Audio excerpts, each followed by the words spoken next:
A simple woman was dismissed before she spoke, laughed off for her worn boots, her outdated badge, her quiet request to help. One officer joked they should let her fetch coffee instead of cables. Another said the only thing she could rescue was a broken printer.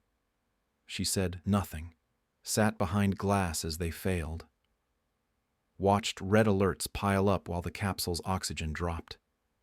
And when the system collapsed, when no one could stabilize the line, she stepped forward and brought the crew home with hands that had built the rescue system they barely understood. No ceremony, no shout, just a green light blinking steady where red had burned. And then the capsule surfaced. The hatch opened, and the first voice the survivors asked for was hers. The room fell still, and the rescue pod now bears her name. The sky above the Pacific shelf was still dark when Caitlyn stepped through the side entrance of the Coastal Rescue Center. Morning fog clung to the building's edges, softening its hard concrete lines. Inside, the air smelled like disinfectant and hot wiring, the kind of sterile cold that clung to her clothes and made people glance twice.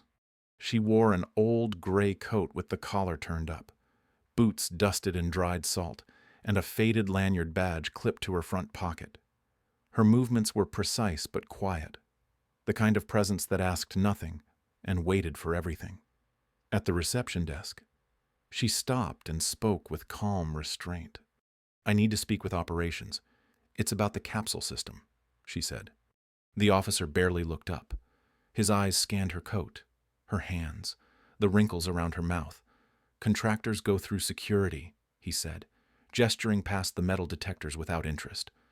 Caitlyn held up her badge. The plastic was worn, the logo half erased. "My clearance should still be active." That got the attention of Jonah, a junior officer walking past with a steaming cup of coffee. He paused, caught sight of her ID, and grinned.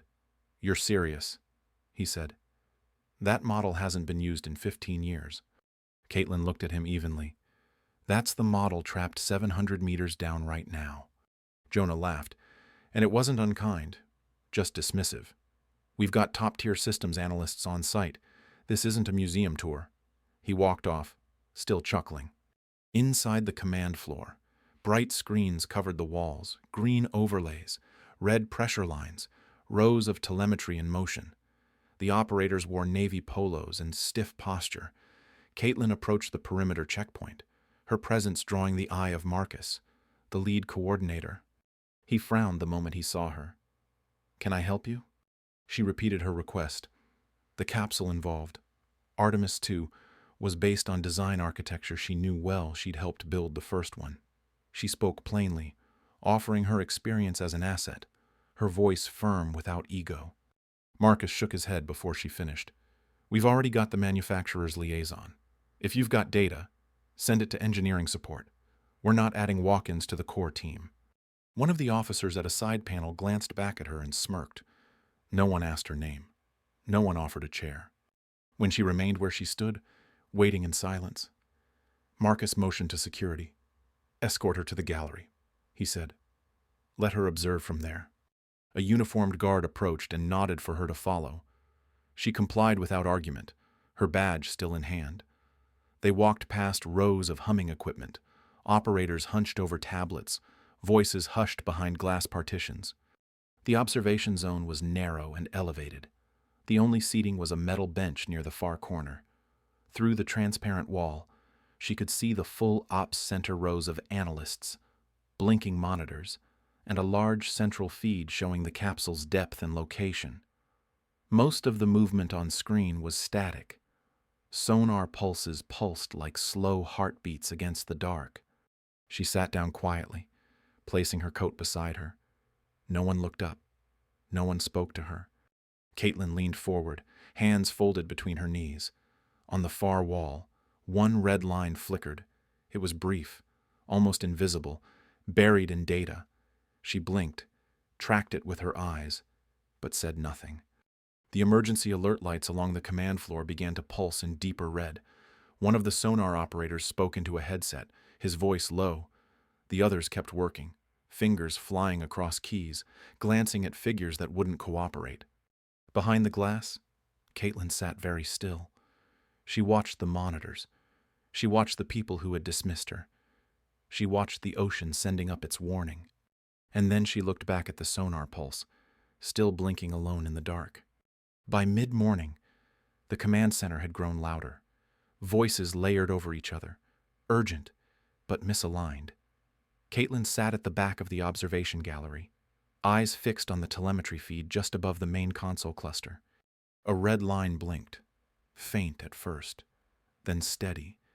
It stuttered twice in the pressure sequence irregular, subtle, but familiar. Caitlyn leaned forward. She had seen that stutter before, years ago in a failed dry dock simulation. She stood slowly and walked toward the glass partition. "There's a fault in the seal logic," she said, loud enough to carry. "If they vent again, they'll breach." Heads turned. Jonah, sipping coffee near the tactical console, spun around with a grin. "What was that?" he called out. "Are we taking gallery feedback now?" Caitlyn didn't raise her voice. "You're cycling too fast. The intake isn't closing before command returns. You're building pressure behind a locked valve." Jonah looked toward the main desk. "That her again?" A few operators chuckled. The sound rippled across the room. Marcus stepped into view. "Who is she?" he asked. "Old clearance tag. Kaitlyn something," Jonah replied. "Expired a few years back." Caitlyn stood still, her voice low but audible. "I helped write the interface you're using." Jonah laughed. "In what, 1998? She's not on the roster." Someone added, "She shouldn't be in the gallery." Marcus tapped the intercom. "Ma'am, if you have technical feedback, please submit it in writing. We can't have interference from non-cleared observers." Caitlyn remained quiet. The red light blinked again behind her reflection in the glass. Jonah smirked. "Why don't we let her adjust the chairs while we're at it?" The room responded with scattered laughter. A woman at the secondary display shook her head and turned away. Someone else muttered, "She still thinks she's relevant." Caitlyn looked to Marcus once more. "That fault isn't cosmetic. You're one misfire from losing compression control." Marcus exhaled sharply. "Escort her out." Two security staff moved toward the gallery door. One reached for her badge, unclipped it, and dropped it into a clear bin near the side console. The other gestured toward the stairwell. Caitlyn didn't argue. She collected her coat and walked. The path down wound through secondary corridors. Wires coiled overhead. Crates lined the hall. Engineers glanced up as she passed. No one offered her a word. In the lower hall, someone chuckled behind a screen. "Is that her?" Another voice responded, "Yeah, they finally booted her." The side exit buzzed once and opened. Cold air met her face as she stepped outside. The wind had risen along the coast, pushing the clouds low across the water. The sea beyond the fence churned in silver gray. She paused near the chain-link gate. Behind her, the lock clicked into place. She was no longer inside. From this distance, the telemetry screens were smaller, but still visible through the smoked glass. The red pulse continued. A new yellow bar appeared beneath it. Warning Tier 2. Caitlyn stood there, one arm tucked through her coat, the other holding the edge of the fence. She didn't speak. She didn't leave. Beyond the barrier, a drone passed overhead, buzzing toward the dive platform.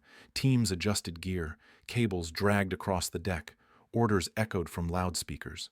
Her name was gone from every channel. In the media lot to the right, cameras turned toward the sea. One operator raised a drone for live footage. The on-screen anchors knew only what they were told. All hands focused. Rescue attempt in progress. Capsule Artemis II still unresponsive. Security guards near the booth leaned back in their chairs. One of them glanced at her and frowned. "She's still here." "Let her freeze," the other muttered. She wanted to watch. A loudspeaker crackled as an officer relayed new figures to the command team. Internal temp at 17 Celsius. Pressure holding at 30%. Attempting another interface handshake in 90 seconds. The sea wind pressed against her face. Colder now. She pulled her coat tighter but kept her stance. Her hands remained bare. More vehicles rolled through the gate support crews, tech specialists, new consultants in branded jackets. They passed her without slowing down. From behind the fence, The operations center looked like a different country. Clean lines, glowing screens, men in perfect posture shouting numbers into polished headsets. Caitlyn was no longer part of it. She hadn't been for years, but the problem behind that red line hadn't changed. Jonah appeared on the other side of the glass. He leaned over the console, squinting at a display. He tapped it twice, then 3 times. Another warning light appeared. System sync error. Attempt blocked. Backup command denied. Caitlyn watched his jaw tighten. Marcus stood behind him, arms crossed. No one looked toward the fence. No one saw her watching. Another fault registered, this time with a sharp red spike that touched the far edge of the display grid. Cycle aborted. Someone announced, pod rejected the handshake. Marcus slammed his palm against the console. Caitlyn remained still. Her breath caught the cold and turned it into fog. Inside, the team began speaking faster. Pages flipped. Headsets chirped. Wires trailed across the floor like tangled nerves. But outside, beyond the fence, Caitlyn's eyes held the same screen. The same error. Her hand rested against the metal post. Fingers curled lightly over the cold steel. Another red blink. Then silence. And behind her reflection in the glass, the system failed again. By early afternoon, the command center had tried and failed 3 times.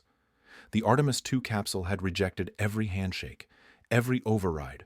Pressure levels continued to drop. Outside the perimeter, Caitlyn sat on the ground near a utility shed, her back against the fence. She held a small stick in one hand, scratching out equations into a patch of gravel. The numbers came naturally, sequences and tolerances, calibration formulas she hadn't used in years. Her lips moved without sound as she traced a junction calculation and erased it with her palm. Inside the base, Ron stepped out of a maintenance bay for a smoke. He spotted her from across the lot, paused mid-step. His eyes narrowed. He crossed the yard slowly, glancing back to make sure no one was watching. When he reached the fence, Caitlyn didn't look up. She kept drawing. Those numbers, he said, that's Artemis telemetry. I wrote the original seal structure. It's misfiring under the new pressure sequence. She answered. Ron stared at her hand. Those are your numbers. She finally looked up. They never changed the fault logic, just renamed the ports. Ron stepped back, muttering to himself, then motioned her around the far corner. There was a service gate hidden behind a tool cage. He pulled a key from his belt. The lock clicked once, then opened.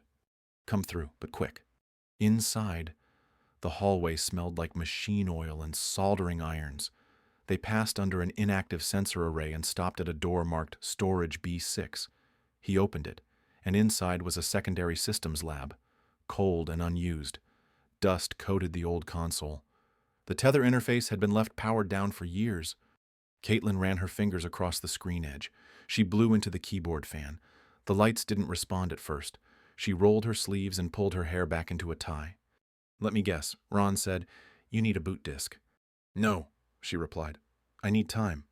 She found the legacy switch behind the main power rail and toggled it. The hum was weak, but steady. On a nearby table, a box of old tools sat unopened. She opened it and pulled out a torque key, a folded override sheet, and a worn calibration meter. She worked without noise, her hands exact and steady. Each value she entered came from memory. The console flickered once, then stayed dark. She adjusted a grounding pin manually with the edge of a screwdriver. She bypassed 2 terminals using a loopback fuse from the toolkit. The screen blinked. Ron watched in silence. The building around them groaned once as pipes shifted with pressure draw. At last, Caitlyn pressed the main sequence button. The old logo appeared, faded but stable. She typed in a 7-digit code she hadn't used in 12 years. The tether system powered up, manual interface only. Her screen blinked. Stand by. She adjusted the tether settings to reflect current depth readings. The capsule's digital ghost came into view. She rerouted the signal through a backup channel hardwired in the original Artemis control bus. No one had used it since the prototype stage. She looked at the console and smiled faintly. She placed both hands flat on the frame and pressed the override switch. Dust lifted from the vents as the screen flickered to life. By late afternoon, the oxygen threshold inside Artemis 2 reached a critical low. The control team in the main center scrambled to reroute power, their screens flashing warnings layered in red and orange. The latest software patch had failed to execute, locking out the venting controls entirely. One engineer dropped his headset in frustration. Another barked orders across the room, but the sync delay kept climbing. At the center, Marcus stood stiff, jaw clenched, watching systems he no longer understood and could no longer influence. Down in the backup bay, Caitlyn didn't flinch. She sat alone in the cold light of the secondary systems room, fingers steady on the analog control board of the original tether system. The diagnostic display was silent, but the data pulsed with urgency. Each number told her a truth. Every flicker of unstable current spoke its own language. She didn't need charts. She needed precision. She reached forward and adjusted the manual pressure valve by half a notch. The old console responded slowly but faithfully. Its lights blinked in sequence, and the sync line began to level out. The capsule's internal pressure began to hold. Footsteps echoed in the hallway outside. The door to the bay swung open, and Jonah's voice cut through the stillness, sharp with panic. "She's not authorized to touch that system," he barked. He stepped forward, but Ron moved to intercept him. His stance was quiet, but firm. "Get back upstairs." "This is a breach of every protocol we have," Jonah said. "She has no clearance." Ron didn't move. "You had clearance, you had control, and now you don't." Jonah hesitated. His eyes shifted between Caitlyn's hands and the screen. Then, without another word, he turned and stormed back down the corridor, muttering into his radio. Caitlyn remained at the console, unmoved by the noise. Her fingers moved with practiced rhythm, flipping switches and recalibrating depth indicators. She ran a silent test cycle to verify the docking collar's mechanical engagement. The automation was long gone. What remained was tactile control, trust in wires, trust in memory. Upstairs, the control room filled with rising confusion. Technicians stared at unfamiliar readings flowing into their feeds. A voice called out that the backup channel had been activated. Another asked who gave the order. No one answered. The readings simply corrected themselves, line by line. Back in the bay, Caitlyn triple-checked the oxygen feed calculations and pressure retention levels. The capsule held steady. A soft, metallic click confirmed that her override command had gone through. The bar on her console brightened from dim green to steady blue. She reached for the tether engagement handle. The capsule's external arm synchronized with the rescue pod, and a faint vibration spread through the floor as physical contact locked in. The handshake wasn't digital. It was mechanical, a set of legacy clamps completing a forgotten dance. A voice broke through the low-frequency comms, faint but clear. "This is Lang aboard Artemis. We're holding. External air assist registering. Repeat, we are holding." Caitlyn closed her eyes for just a moment, letting the relief pass through her shoulders before reaching forward again. She keyed in the final authorization. Up in the command center, Marcus stood frozen as the capsule's pressure readings stabilized across every screen. One of the technicians stared at the feed, mouth slightly open. No one had spoken the commands. No one had pushed the patch, but the numbers were right. At the edge of the screen, a small side window opened. Manual tether engaged. Source unknown. In the backup bay, Caitlyn removed her hand from the pressure dial. She stepped back and watched the last graph peak, then settle. Behind her, Ron stood silently, eyes fixed on the console display. For a long moment, neither of them spoke. Then, barely louder than a breath, he said, "She just saved them." Caitlyn adjusted the collar pressure with 2 fingers, slow and precise. The dial hesitated, then clicked into alignment. On her screen, the sync indicator turned from amber to solid green, blinking once to confirm stability. It was the kind of signal she had trained herself to read before anyone had written a manual for it. Upstairs, Lily leaned forward at her terminal, eyes narrowing as the feed shifted. Pressure holding. "Capsule is stabilizing," she said into her headset, voice carrying just enough tremble to reveal the strain. Around her, the room began to change. The noise lowered. Heads turned.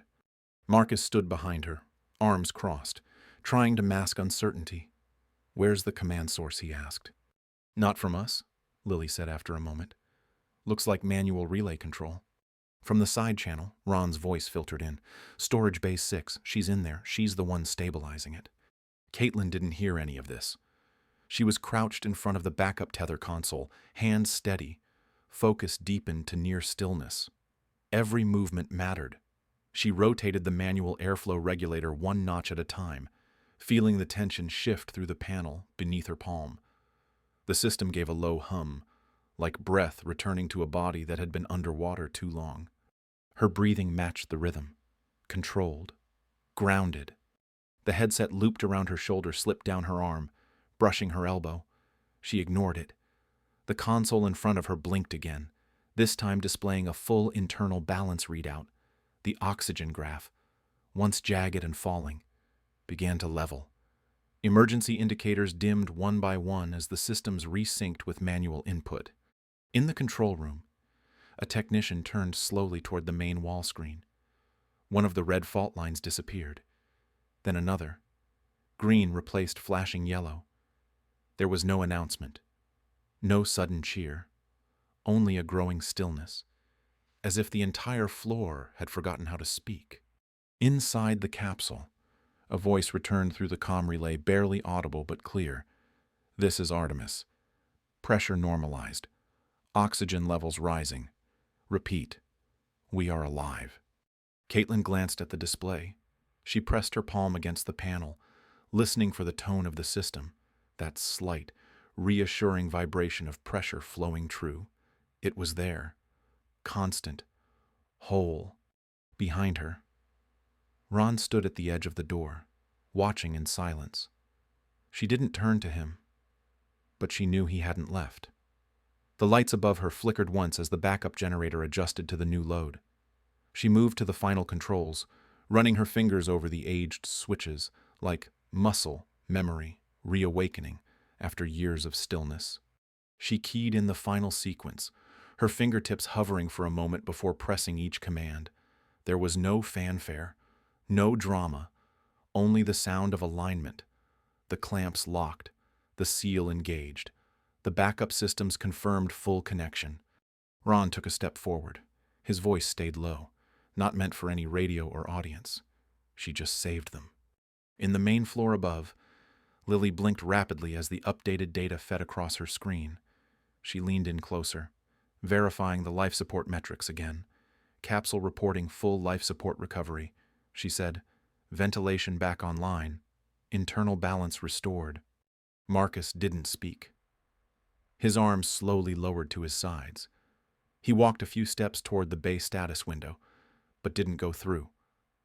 From where he stood, he could see a portion of Caitlyn's shoulder and the glow of the console light painting her face. Jonah hovered near the back of the room. His earlier confidence had drained completely.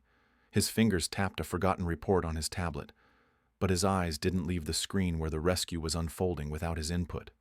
Caitlyn remained seated on the floor of the bay, one knee drawn up to support her arm, posture relaxed but still attentive. Her other hand rested near the emergency toggle, even though it no longer needed her. The system had returned. The ship was breathing again. The final green light on her console blinked twice, then held, docking complete, capsule secured, life retained. She leaned back slightly, just enough to let her muscles ease. Her breath, once held between corrections, came freely again. Behind her, no one spoke, but above her, the entire building listened. The landing pad behind the operations tower buzzed with activity as the helicopters arrived one after the other. Crews moved in synchronized urgency, guiding stretchers, oxygen tanks, and support teams toward the recovery tents. Reporters leaned over temporary barricades, where camera lenses glinting under the overhead floodlights as they scrambled for glimpses of survivors emerging from the aircraft. Caitlyn stood just inside the open bay door of the operations building. Her coat was folded neatly over her arm, boots damp from the runoff streaming across the concrete floor. She kept to the side, unseen and unbothered. She didn't look toward the cameras, didn't angle for attention. Her hands were clean. Her work was finished. The others hadn't noticed her yet, and she didn't seem to mind. The first helicopter touched down. The side door opened, and Elena stepped out slowly, the oxygen mask still clutched in one hand. Despite the exhaustion in her shoulders, she moved with calm purpose. She looked past the crowd of staff and journalists, scanning the space with sharp focus. Then she asked a single question that cut through the noise. "Where's Caitlyn?" The air went still. Officers turned to each other. A few hesitated, clearly unsure who she meant. Jonah looked up from his position near the main entry and blinked. Marcus stiffened, then began glancing around the room. Before anyone could answer, Elena spotted her. She moved through the crowd without waiting for clearance, past the press rail, past the lead engineers, and crossed the floor directly toward the corner where Caitlyn stood. Her footsteps made no sound over the rush of wind and equipment. When she reached her, she didn't pause or speak. She simply wrapped her arms around her and held her close. The room fell into a hush that felt almost sacred. The clicks of camera shutters slowed. The hum of monitors became the only sound. Caitlyn stood still, letting the embrace linger before gently placing one hand on Elena's back. She closed her eyes for a moment and then opened them again without speaking. When Elena stepped away, the crowd finally noticed. Technicians lowered their tablets. A pair of officers at the far edge of the room looked down at their boots. Across the floor, Jonah had gone pale. He stood awkwardly, hands hanging at his sides. Behind him, Marcus stepped forward at a careful pace, his expression unreadable. They approached slowly, stopping a few feet from where Caitlyn stood. For the first time that day, Marcus didn't lead with orders or corrections. He waited. Caitlyn looked at him, then at Jonah, whose eyes drifted to the floor. "We'd like to offer reinstatement," Marcus said, keeping his tone neutral, "or if you'd prefer consulting. Either way, the board would like to recognize what you've done." "No," Caitlyn said quietly. "Thank you." Jonah shifted his weight. He opened his mouth to speak but found nothing to say. The words never formed. Marcus cleared his throat. "Your badge was discarded. That shouldn't have happened. We'll issue a new one." Caitlyn reached into her coat pocket and retrieved the old badge. The plastic was cracked at one corner, its edges scuffed from years of use. She placed it gently on the nearest workstation. "It still works," she said. Behind them, the central monitor on the wall displayed a replay of the capsule's final docking sequence. A close-up feed showed her hands working the manual controls. No overlays, no narration, just the plain truth of what happened. The green indicators blinked on in succession. The legacy system responding to the person who had written its rules long before the others arrived. The operators across the room stood in silence. A few nodded, others lowered their heads. None spoke. The SEAL team, still in gear, stood at quiet attention near the recovery tents. One of the younger crew members, no older than 22, raised a hand in a slow salute. He didn't speak either. Caitlyn didn't return the gesture. She adjusted the coat over her arm, took one last look at the screen, and turned toward the far exit. She didn't hurry. No one called after her. As she walked, the path cleared before her. People stepped aside, not because they were told to, but because something in them understood what they were seeing. The person they had dismissed had saved everyone without ever demanding to be seen. Ron waited at the door. He didn't smile, but his eyes were soft. He stepped back and held the door open. Caitlyn gave him a quiet nod and passed through. Outside, the sky had shifted from steel to pale blue. Wind stirred the edge of her coat as she stepped out into the open. The badge remained behind. sitting on the table where she had left it, untouched. She didn't look back. 3 days after the rescue, the dockyard at Northgate Naval Field opened to the public for the first time in years. Rows of uniformed personnel stood at attention beneath gray skies as the crowd trickled in families of the saved, engineers, reporters, and survivors. At the edge of the platform, near the last row of folding chairs, Caitlyn sat in silence. Her coat was folded over her arm, her posture calm, her eyes trained on the sea that had nearly claimed those lives. No one recognized her at first. She hadn't given her name at the checkpoint, hadn't requested a seat on the platform, hadn't stepped forward when the podium lit up. The announcer's voice echoed over the harbor, introducing officials, naming project managers, and thanking contributors. When the new capsule rolled forward under its tarp, there was polite applause. Then the curtain dropped, revealing its fresh white hull. In dark blue, stenciled letters near the nose cone, it read, Caitlyn won. For a moment, no one reacted. Then a murmur rose through the crowd, a kind of soft collective recognition that didn't quite know where to land. No cameras turned toward her. She remained seated. After the ceremony ended, a few family members lingered. Most had no idea what had happened behind the curtain of command. Caitlyn made her way toward the far end of the pier, where the seawall met a quiet stone bench. She sat there alone until a pair of footsteps approached from behind. A woman in her 60s stood beside her, holding a folded letter in both hands. "You don't know me," she said gently, "but my son was in that sub. He said someone saved him, someone who wasn't in uniform. I think he meant you." Caitlyn accepted the envelope without a word. The handwriting on the front was careful, uneven. She tucked it into her coat pocket and nodded once. "You gave me my son back," the woman said. "We owe you more than thanks." Her voice wavered, and before Caitlyn could answer, she had already turned to go. Later that evening, the pier was empty again. Caitlyn stayed behind, watching the tide shift under the bronze of the memorial plaque. Her fingers traced the edge of one name, Jared Cooper. The brass was cool under her touch, the salt wind rising. There was no speech to give, no closure to claim, just that name, and the sound of the sea breathing slow and deep. She walked back to her truck alone. In the glove box was an old pencil sharpener, half rusted. She smiled slightly as she opened it and slid a fresh piece of graphite through the blade. Back at her home near the cliffs, the lights were off. The house was quiet. A kettle clicked warm in the corner, while she spread out a blueprint over the kitchen table. The paper curled at the edges. She anchored it with 2 bolts and a faded coffee mug. In the margins were old equations, lightly erased but never forgotten, never. As she leaned over the table, a soft knock sounded at the door. Caitlyn opened it to find Lily standing there, backpack slung over one shoulder. Her eyes were nervous, but her voice was clear.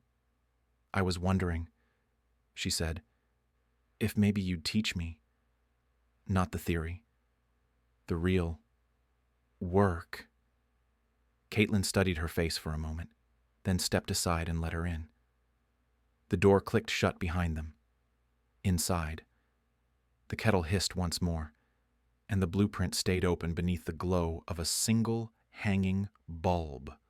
Outside, the ocean stretched out under a rising moon. The rescue had made headlines, but its architect had returned to the quiet where her work could breathe. Not in command centers or ceremonies, but at a table, with graphite on her fingers, and the next generation seated across from her. Sometimes, the ones no one notices are the ones holding the line. Caitlyn was dismissed, mocked, and removed from the very system she once helped build. But in the silence left behind, she acted not for recognition, not for power, but because lives needed saving. Her quiet strength didn't shout. It endured. And when others scrambled or stepped aside, she remained steady, proving that real authority comes not from titles, but from knowing what must be done and doing it without applause. Her story reminds us that value isn't always visible and legacy doesn't require a spotlight. If this journey moved you, take a moment to reflect on the strength of those who work in quiet corners. Share your thoughts in the comments, and follow for more stories about resilience, dignity, and the kind of power that speaks without raising its voice.